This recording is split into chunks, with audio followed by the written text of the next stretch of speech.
Hey everybody, I am back with another episode of Mary's Menopause Adventures.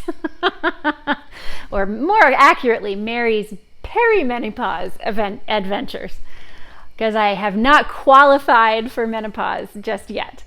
So I meant to make this video a couple of weeks ago. And in it, I'm going to talk about another one of the super random symptoms I'm getting. But the fact that I haven't made it for a couple of weeks is actually what I want to talk about first.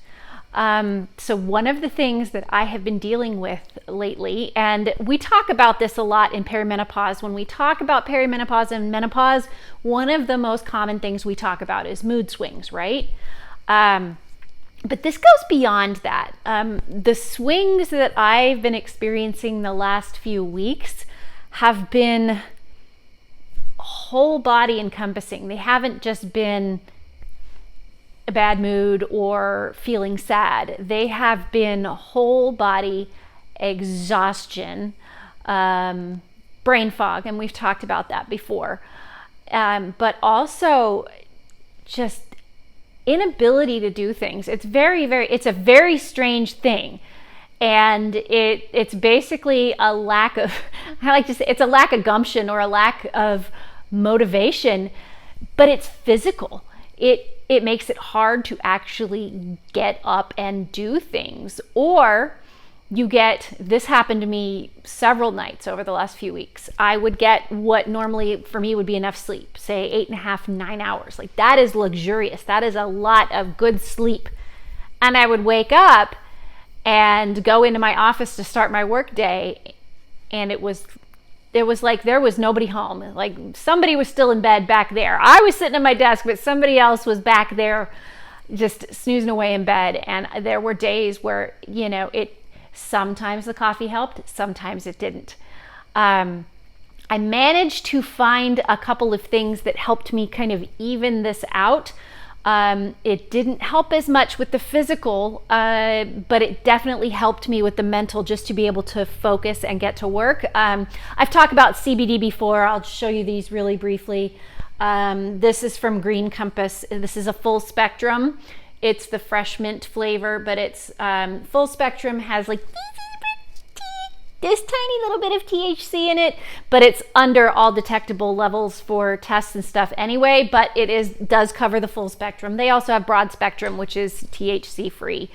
So that I found helped me the most, just kind of get from to kind of here, or if I was like to get here, kind of helped me even out. And then if the one thing I did get is a little bit of a metabolism and energy boost. It's literally called Boost. They have this as well. This is again from Green Compass, and it's metabolism. Literally, it's just a boost for your metabolism. And in it is some of the stuff that Dave and I put in our coffee. We talk about that in a couple of our other videos. And our crazy coffee addiction. Dave will probably link it here somewhere. But that it helps. It does help with the energy a little bit. It doesn't quite fully replace the physical, but at least got to the point where I could go out for a walk, for example, instead of just feeling heavy. And that's the best way I can describe it. The good news is it didn't last too long. Like I said, I meant to make this video a couple of weeks ago, and I'm getting to it now. Now I'm feeling good. I feel like I found the right balance. It may be that occasionally I have to use one or the other, or I might have to swap these out for a different CBD product, or maybe some Kratom, or something else. I'm just continuing to kind of experiment and find the thing that helps me in the moment, because kind of each wave I go through has been a little bit different, which is very strange. So that, I apologize that it's been this long since the last perimenopause video, and sorry that is shaking. We're about to have a guest star here. But it looks like you're probably just going to you're just going to get the butt. Sorry, you're just getting the pibble butt. So the reason I wanted to make this video today is to talk about another weird perimenopause thing that's happening to me. So aside from the frozen shoulder, which I keep referring to, and I swear I'm going to do a video soon, that kind of kicked off this whole thing. I had a few problems with hot flashes during the time, like in the middle of the frozen shoulder, but I didn't really have hot flashes other than that for the next couple years. And then right around the holidays, so from the time that I'm posting this video, about 9 months ago, I guess, hot flashes kicked in, mood swings, night sweats, like all of the classic things that they talk about with perimenopause, they all kicked in. And it took me a couple of months to really notice something else that had kicked in, probably because I was so distracted by, things like night sweats. But I realized I had some tinnitus going on. And for those who don't know what that is, my dad had it, so I'm familiar with it. It's ringing in your ears. Now, my dad had it, so you would think, she's got that, it's hereditary. My dad's was combat induced, so it was not something that developed naturally. It developed because of lots of things exploding close to him. So that's not something I can inherit, obviously. And at first, when I first noticed it, I thought maybe I had a little something in my ear. I was thinking maybe I might be getting an ear infection, because I looked it up, I was ringing in the ears, and sometimes that means you have an issue with your middle or inner ear, right? And I was like, okay, so maybe that's it. But I also just happened to think, I just Googled it. I was like, tinnitus and perimenopause, 40%. I'm just like, are you serious with this? And it's really interesting. It can happen in up to 40% of folks. Probably it's not as talked about because some people may not even notice it, because it can be very mild. I am not experiencing the tinnitus in both ears. It's only in my right ear.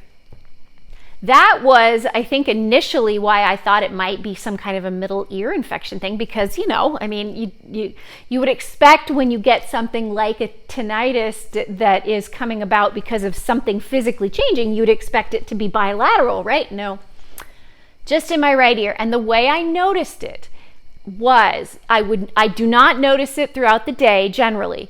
I finally noticed it consistently. Oh, hello. You going to grace us with your presence? When I would lie down on that side on my pillow, when I would lie down on this ear specifically, and it would ring, I would hear ringing in my ear, like bouncing off the pillow. It wasn't, that was weird, and I'd roll over on my other side and I could still hear it, but it wasn't near as loud. So that's how I finally pinpointed that it was in my right ear. Not a lot I can do about it, because it's not an infection based, so I can't treat it with, steroids, antibiotics, all that kind of stuff. It's just kind of something that may stick around and it may not. But if this is something that you have experienced and you are in this age range, even if you haven't experienced any other perimenopause symptoms, this could be potentially tied to your perimenopause. So again, you're not crazy, you're not alone. Also, just a reminder, I always want to say this, I'm not a doctor, I'm not a physician, I don't have medical training.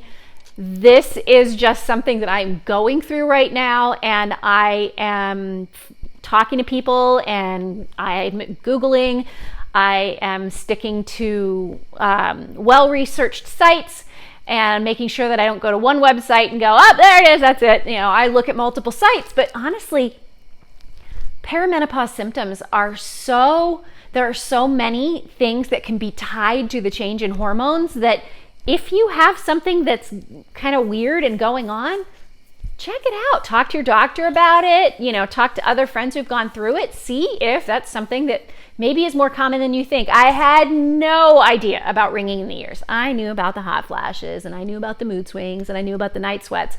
This one was a whole new world. So I've gotten kind of used to it. I still notice it if it's really quiet and I go to sleep on that side. I can still notice it, but just FYI, tinnitus and perimenopause can also be a thing. So this is just another installment in my crazy perimenopause adventures, things that you may or may not be experiencing. That's one of them.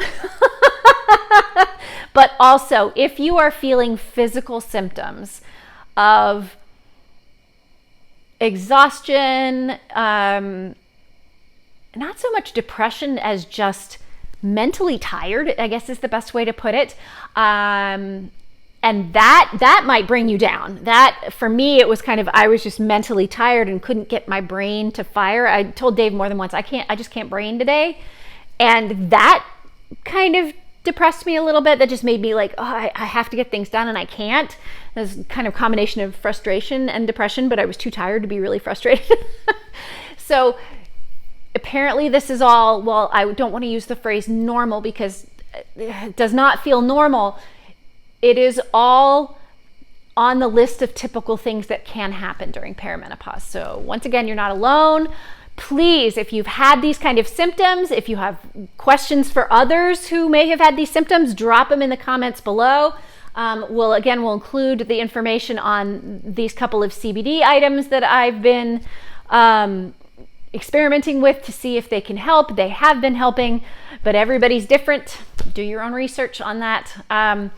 But please ask questions, talk to me, tell me if you've experienced this stuff too, because this is one of the more bonkers ones. I still say the frozen shoulder takes the cake, but this one is just, I did not honestly expect perimenopause and tinnitus to actually come up with anything, but it did. So there you go. All right, y'all. Thanks for your patience as I took a couple of weeks to get this one out. I will be back next time with more crazy perimenopause stuff. Bye.